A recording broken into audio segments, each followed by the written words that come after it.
Instead, Hiccup sneaked over the edge of the boat as quietly as he could. As soft as a ghost, he hid behind a couple of jars of olive oil beside a bit of the deck that was covered by a large tent. In the meantime, Fishlegs was being chased by the Roman soldiers. The chase didn't last long. Fishlegs ducked and dodged as best he could, but finally ran into the stomach of a gigantic centurion who picked him clear off the ground. "Look who we have here," bellowed the centurion as Fishlegs kicked his legs like a stranded beetle. "Scary little Viking trying to attack us all on his own?" The other 349 soldiers thought this was very funny. "This is all a big mistake," wailed Fishlegs, scratching himself violently as his eczema started coming out with the anxiety of the moment. Please let me go." "Let's take you to the boss, little barbarian," said the centurion. He carried Fishlegs over to the tent where Hiccup was hiding. Hiccup peered out from behind his jar. Gently he drew back the curtain so he could see what was happening. Excuse me. Bright red in the face and trembling and itching, Fishlegs was brought before two richly dressed men reclining under the tent just a metre away from where Hiccup was crouching. One of these men was very, very fat, so fat that parts of his stomach were sort of dripping over the edge of his couch and were being held up by a small slave. The other man was thin and wearing a fancy helmet with a gigantic plume and a face guard that covered his eyes. The fat Roman was eating nanodragons in honey from a plate on a low table in front of him. Nanodragons were a tiny species of dragon as numerous as insects. They were about the size of locusts. The poor creatures were still alive and were wriggling but unable to escape from the honey that gummed up their wings. Hiccup could hear their pathetic cries for help as the fat fingers picked them up and gobbled them down. The fat Roman was difficult to understand because he was talking with his mouth full. "By Jupiter, prefect," drawled the fat Roman through a big helping of nanodragon, "I do believe we've been attacked by a teeny weeny little barbarian." Look, the fat consul.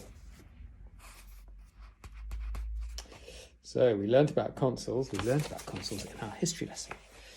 Yeah, don't have to explain that to you. But very powerful men.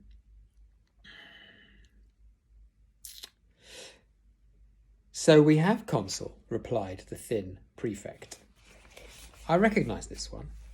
He is a member of one of the local tribes I was telling you about. I'm worried that these tribes might object to our fiendishly clever plan." "Oh yes. Remind me, what is our fiendishly clever plan again?" asked the fat consul. 1. Disguise ourselves cunningly as hooligans and kidnap the heir to the brutish bog burglars." "Marvellous," spluttered the fat consul. 2, said the thin prefect evilly. "Disguise ourselves cunningly as bog burglars and kidnap the heir to the hairy hooligans." "You're a genius," gurgled the fat consul. 3, the bog burglars and the hooligans are so busy fighting each other they do not notice us stealing every single dragon in the inner isles. "Bravo," shouted the fat consul. Hiccup would have loved to hang around and discover more about the plan, but he had important work to do. He had to get Fishlegs and himself off this ship alive. Luckily, although everyday life as a Viking was a big struggle for Hiccup, he always came into his own in a crisis. And this sure was a crisis. Okay, so I'm just having a look at this page. That's the Romans' plan, okay? But I've just read that, so I don't need to read it again. Okay. Hiccup quickly summed up the problem. On the other side, 350 of Imperial Rome's finest soldiers, armed with javelins, swords, spears, arrows, entrenching tools, etc. And on his side, 2 scrawny Vikings and 2 small dragons, one on strike and one in a coma. Yeah, it was a crisis. Hiccup's eye was caught by a tiny electric squirm clinging to the edge of the curtain. He looked from the electric squirm back to the cage of dragons. All that talk about distracting had given him an idea. Perhaps he could use the electric squirm to distract the Roman's attention so that he could tiptoe up and open that cage of dragons. The dragons would rush out and attack everybody, and in the confusion, Hiccup would rescue Fishlegs. Hiccup got out his handkerchief, wrapped it around his hand, and picked up the electric squirm very, very carefully by the tail. As its name suggests, the electric squirm gives a truly terrible electric shock if you touch it in the wrong place. The tail is fine because it's made of some sort of horny material that does not conduct electricity, but every other part of its body is likely to electrocute you. Okay, here it is. The electric squirm. Okay, so this nanodragon, very small dragon, is not aggressive, but it gives a truly terrible, although not fatal, electric shock when touched. Like their close cousins, the glowworms, these creatures can be used as a source of light if no flame or candle is available. Colours: transparent. Fear factor 4, attack 6, speed 2, size 1, disobedience 3. Hiccup dropped to his hands and knees and softly pushed aside the curtains of the canopy. The thin prefect and the fat consul were still deep in conversation.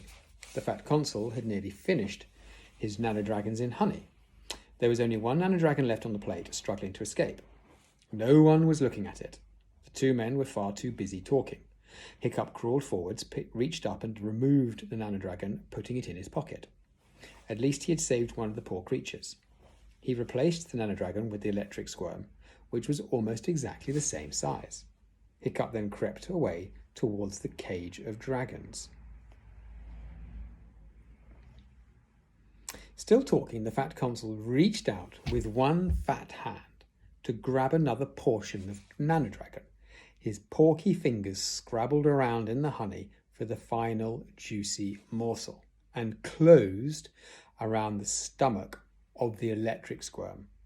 All 38 stone of the fat consul soared 1 meter into the air.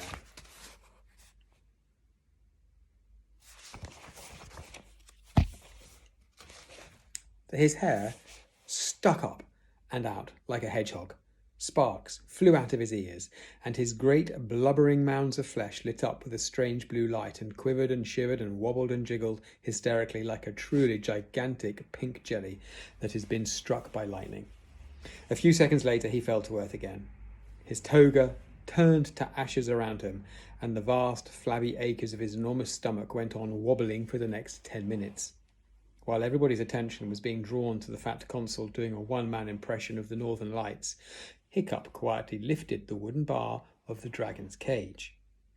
The next moment there was a pandemonium aboard the deck of the Roman ship as the dragons poured out in a furious, shrieking, snapping and flaming river of beaks and wings and talons and tails, attacking the Romans, setting fire to the sails and causing no end of damage. The thin prefect climbed on top of his couch in order to have a better view of what was happening. Hiccup, he said to himself under his breath. This is the work of Hiccup Horrendous Haddock III, or I am a freshwater crayfish, which I'm not, of course. Well, I'll flush you out of your hiding place, my fine fellow. You see if I don't. Centurion! This command was directed at the Roman soldier who was still holding Fishlegs upside down by his left ankle. Prepare to execute the prisoner. The centurion drew his sword with a flourish and swung it up over his head. Hiccup! Screamed Fishlegs, absolutely terrified. This was not part of Hiccup's plan. Toothless! Screamed Hiccup. I'm going to stop there. We shall find out tomorrow